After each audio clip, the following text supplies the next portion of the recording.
welcome to a new video of mine. Today I'm going to be showing you guys exactly what I use and how I make my thumbnails. Not only is this a good way for me to show other YouTubers or wannabe YouTubers a good way to make thumbnails, but it's also free and easy to use. Personally, I do have Photoshop, but since my brain is small, I haven't learned it yet, so until I learn it, I'll just be using this program, which I've already become accustomed to using. First of all, you're going to want to go to this website and click on this button and then this button to download it. Next, you're going to want to go to wherever you downloaded it. Here I put it on the desktop for you guys, and you're going to want to extract all. You can do this with either 7-zip or WinRAR. Both will be linked in the description. Next, you're going to want to run this. Click yes. Wait for this to load a little bit. After it loads, you're going to want to click Custom Install. Click I agree. Next. You can choose if you want to click these. I will uncheck them. And then I will keep this one checked. It's up to you if you guys want to have the other ones checked or not. Click Next. Click Browse. Download it wherever you want it to download. Click Next. And then let it install. Finally, when it's done, click Finish. And it should boot up PaintDotNet. This is the program, which you'll see is pretty similar to the old Microsoft Paint, which they used to have. Next, to make PaintDotNet even more useful, you can go to this website, which I will also have linked in the description, and you can download any plugin packs that you want. The two I would recommend are Magix and Pyrochilds, which I'll also have linked in the description. Once you go onto this page, you're going to want to click the zip pack of the DLLs. There's that one, and there is this one. Once those are downloaded, which I already did right here, put them on your desktop. You can extract all with both of them. Now what you're going to want to do is go to your PaintDotNet folder, wherever you downloaded that. There should be a folder called Effects, and you're going to want to drag all those into the Effects folder. I already did that because I previously had these two installed, so I'm not going to do it myself. After downloading those, you're going to want to open up PaintDotNet again. Make sure if you already had it open, you close it and then reopen it. Reopen that, and if you click the effects folder, you will see there's a lot more effects now. For this first part, I'm going to leave some timestamps in the description if you guys want to skip ahead part of this. I'm just basically going to go over a rundown of exactly what all these tools do and what all these bars do. Or if you want to just skip over those to see how I do them, you can go to that part too. First of all, this one is the rectangle select tool, which lets you select anything in a rectangle shape. And if you hold down shift, it'll be a perfect square shape no matter where your mouse is. Below that is the lasso select tool, which lets you draw around what you want to select, and you select that part. Next is the ellipse tool, which makes a circle or an oval shape, and if you hold shift, just like with the rectangle one, it'll make a perfect circle.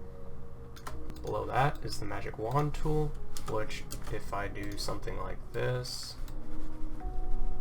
it will select just the part with the equal tolerance. So if the tolerance is low enough, it won't select the blue, but if it's high enough, since the blue is similar color to the white, it'll select that.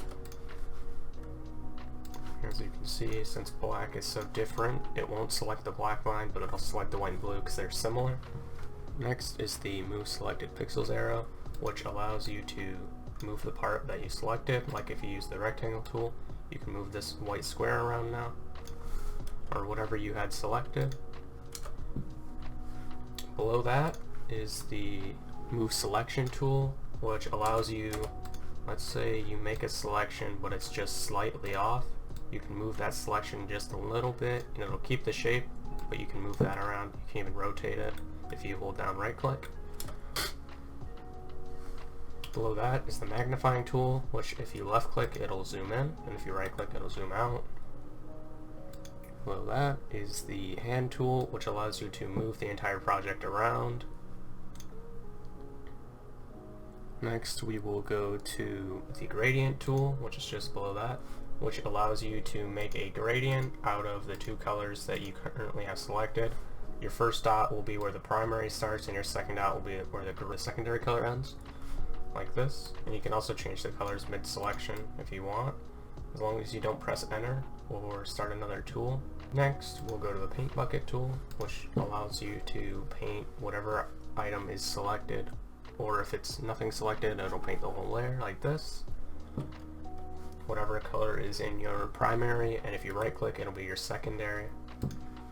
Paintbrush tool works the same way, except it's just a little paintbrush. You can use right click to use your secondary color, and left click to do your primary color. You can also change the size of this brush. After the paintbrush tool is the eraser tool, which works the same as the paintbrush tool.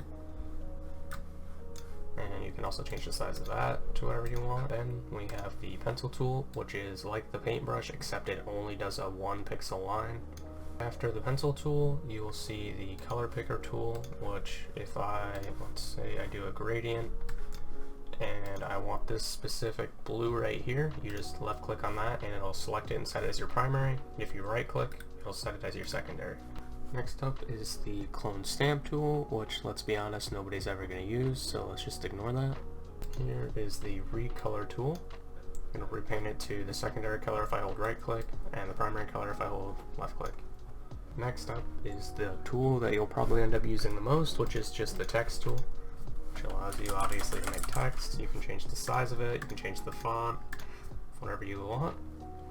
After that is the line tool, which allows you to draw a straight line with specified size, just like this, and it gives you 2 dots which you can adjust the line to.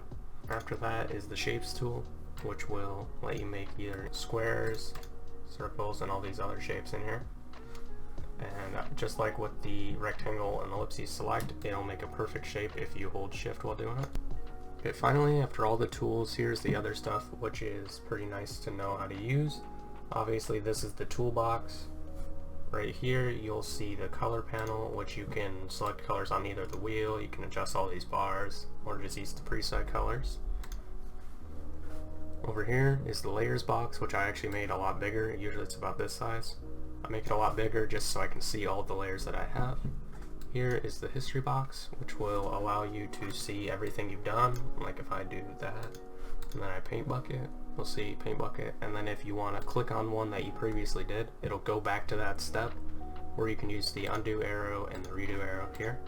On top of that, there's also the zoom option down at the bottom and the fit to frame option here. And you'll also see all these options, which just lets you toggle all these boxes here. Okay, now that you know the basics, I will show you guys what I usually do to make my thumbnails. First of all, you're going to want to start with a 19 by 20, which you'll want to go to new and change that to 1920, because it will default, I believe, to 800 by 600. Next, you're going to want to add a bunch of layers, because you'll most likely end up using them all. So I like to just fill the bar. Now, since I plan on making a thumbnail for my next silver montage video, I'll just show you guys how I make those. First, I go into CSGO, and I'm going to want to go into an offline map with no bots. This is just to get a nice background and a good gun to add glow effect to. If you guys don't want to use CSGO, you can do whatever game you want, but this is how I do it in CSGO. Let's see, I'll just do Dust. So find a map, go into offline mode with bots. Now you decide which team you want to be on. I'm going to choose T for this one.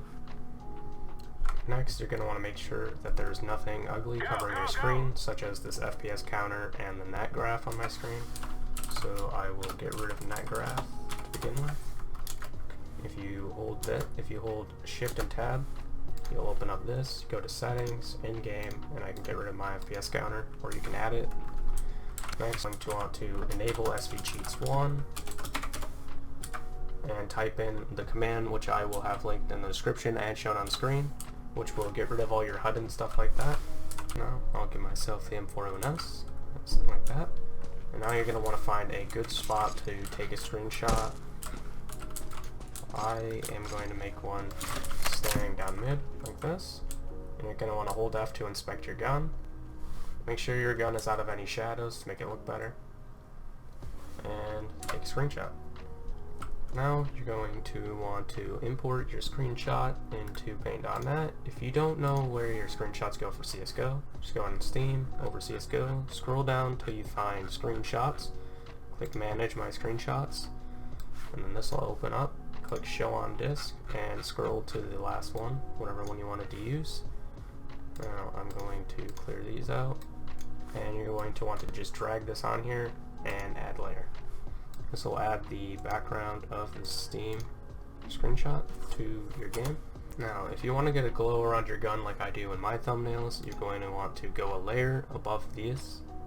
You're going to want to go a layer above the screenshot, and you're going to want to zoom in, go to the line tool, and preferably use brush either size 1 or brush 2. Use the line tool, and select whatever color you want the glow to be. And you're going to want to slowly and carefully outline the whole gun, like so. I'll leave a little montage of me doing that, which will show you guys how you do it properly. It is pretty easy to do, it's just kind of time consuming. And to make sure you do it right, you're going to want to make sure you have no open spots on the gun.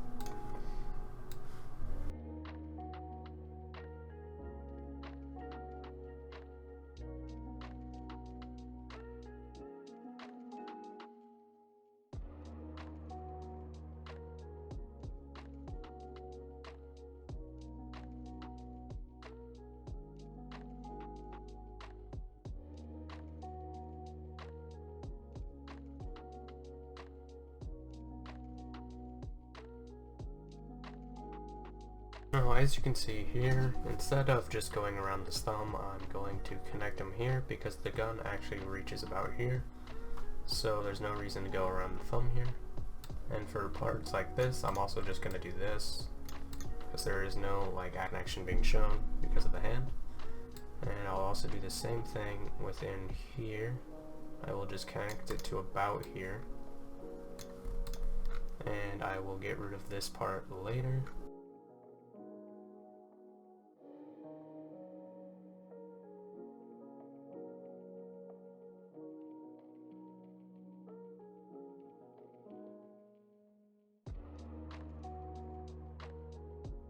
Now, once you think you've got it all selected, you're going to want to check with this, and you'll see that fills in pretty good. So I'll go a layer up and press backspace, which will fill that. Now, I like to name these.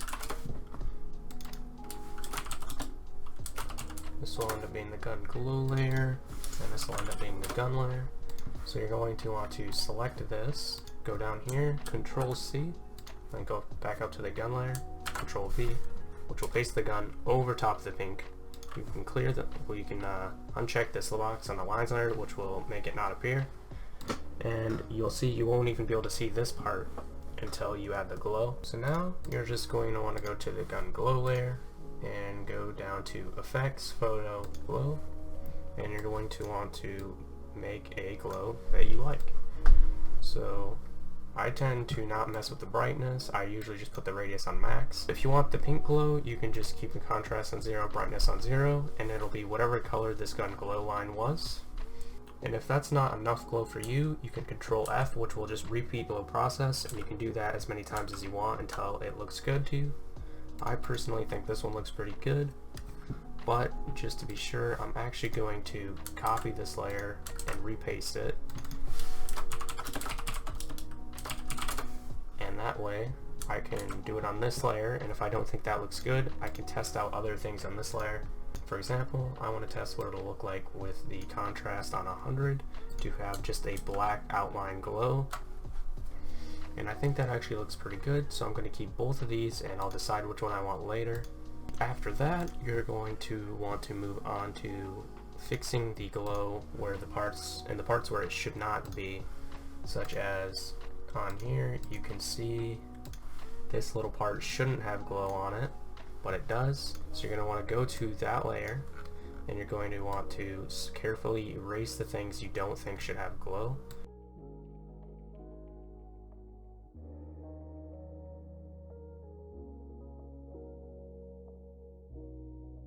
See, that looks pretty good. The hand is very well highlighted. Now another thing you might want to do is go through here and watch. If I opacity this, you'll see the hand disappears except for where it was on the gun.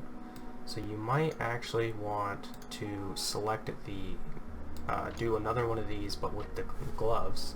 So I'm actually going to do that real quick.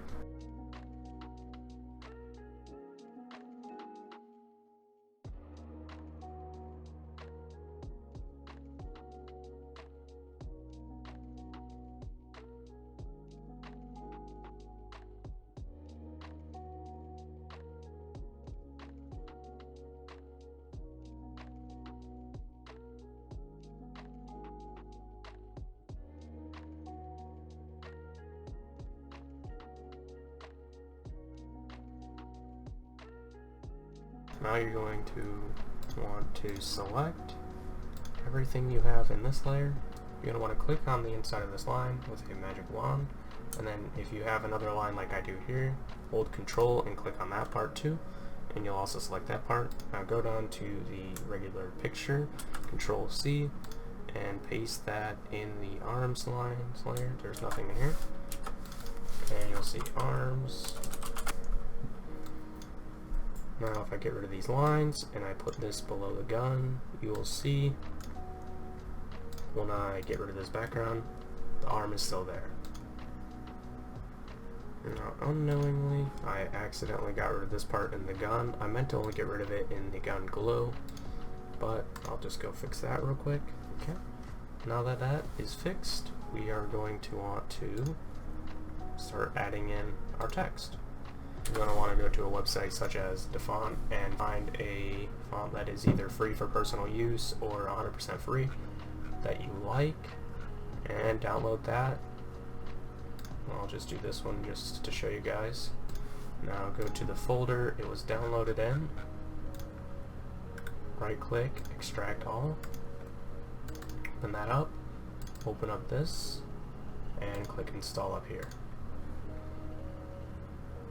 Once you do that, you can go into here, and it should already be updated. For example, if I did silver, caps, touch, and you adjust the size, boom, there's your new font. Personally, I like using this font. I'm actually currently rebrand my account to use this font instead of the one I was currently using. Make sure that when you're making this, that the text does not go off screen like this, because watch, if I say I enter silver montage there, and then I try and move it, the part that's off screen will get cut off. Same thing if I do this again, it will get cut off, so make sure it is all on the screen where you need it. That's why I like to do this, and just press enter and it'll put it down below it, that way it doesn't get cut off towards the end. And then you can select it with the square select or the other types of select and move it around afterwards. Now once you got it in an orientation that you like, you can just move the whole thing around. Now to do this, you can add glow the same way you added a gun glow. Copy, paste this into a layer below it, select all the text, and change the color to whatever color you want the glow. So this one I'll do pink. Now you can see I have the pink background text. Actually, I'm going to copy this one and paste it here too. That way I can have the dark glow like I had below, but also have the one layer with the regular pink glow. That way I can decide which one I think looks cooler. Personally, I think this one looks a lot cooler. Now you can also, instead of using glow, you can just add an outline using object outline, and then you just select the color you want the outline to be and use the thickness. You can change it way up there. I'm probably just going to use 3. You can change the softness and the hardness of it. Now if you want to make a shadow, you can just copy this layer, paste it, and go to the one below, and I'm actually just going to, let's see, where's it at? I'm actually just going to hue and saturation and full darkness this, that way it is completely black like that. And now I'm going to move it over just a little bit wherever I want the shadow placed, which I think about there looks good. And then I'm going to want to change the opacity until I think the shadow looks good. I think right there is pretty good. Now, if you guys want to add a gradient, I'll show you guys an example of that real quick. I'll just clear this. You can magic wand onto this. Let's say I want to select all this white part. For this example, I'm not going to get rid of the outline just because I'm too lazy. And then you can choose the two colors you want the gradient between, have these selected, and drag it like this. And now you'll see it has the cool gradient. Now, a lot of people like to mess with the background. You could do things such as edit the hue and saturation of it. Let me fix that. You could just like change the saturation a little bit, make it a little brighter maybe. If you're doing a montage, maybe you want to up that saturation just a little bit. Or you can do all these other adjustment layer things. So what I like to do personally is go to blurs and Gaussian blur and just add about a 10 blur to this, and you'll see the background is sort of blurred out, but everything from before is still popping out. And yeah, that's what I'm actually going to be using for my next thumbnail. So what we're going to want to do is go to save as and go to wherever you want to save these thumbnails. I'm just going to save it here and save it as whatever you want it to be named, and save it as a PDN if you want to be able to go back and edit it, which will just save it to where you can open it with all these separate layers still there. And then if you save it as something else like a JPG, it'll ask to flatten it down and it'll all be one layer, and if you try to reopen it in this program, it'll all still be one layer. That's why I save it as a PDN first. If you accidentally save it as a JPG first, you can just go back after flattening it and it'll fix it, and then you can save it again as a PDN. So yeah, that's how I make my thumbnails. I do this completely free. I've never paid for that program. No reason to. It's completely free. And it's a nice, cheap, easy, simplified version of basically Photoshop. It's just a lot easier to use. Sure, it's way more limited, but it's completely free, so you can't really complain. And hopefully with all that, you guys enjoyed the video. I do plan on making one of how I edited videos for free using this program. So if you guys are interested in that, let me know. I'll probably have a poll on screen, or you can just comment if I don't leave the poll. And yeah, if you guys liked the video, please leave a like, comment, and subscribe. And I will see you in the next one. Peace.